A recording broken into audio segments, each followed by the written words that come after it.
This is the scrapbook of Virginia Eliza Darby Verplanck, who was born in 1856 and died in 1933. Virginia was the daughter of the Reverend Henry Darby, an Episcopalian priest who is best known as a painter of portraits, some of which are at the United States Capitol Building in Washington, D.C., and of the portrait of Virginia, which hangs in Mount Gulian today. Virginia married William Edward Verplanck in 1880. Virginia is also a direct descendant of Jacob Jennings Brown.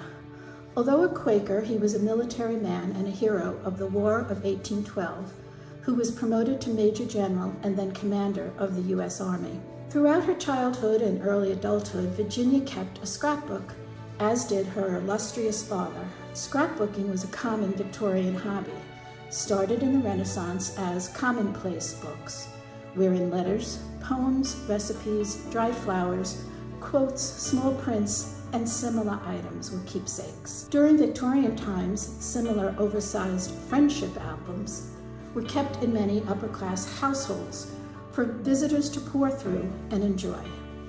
Scrapbooks were also used as showcases of poetry, art, and design, so that proper young ladies would have examples of fine art, literature, and etiquette. This scrapbook was put together by Virginia over the course of many years and includes items such as letters that were written before she was even born. Typical of many scrapbooks of the era, Virginia's includes news clippings, drawings, and sketches of flowers, prints of ladies' fashions from Paris, doll cutouts, and even obituaries. Signposts of a new era, personal calling cards, and early photos can be found in this volume.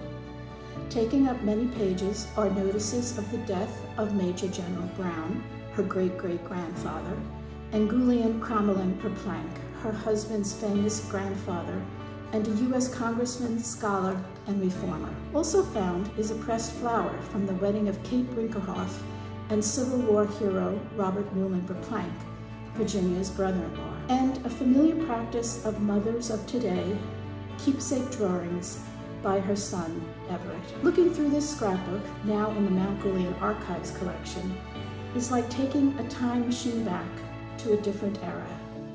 Distant and somewhat quaint, but one not so different from our own.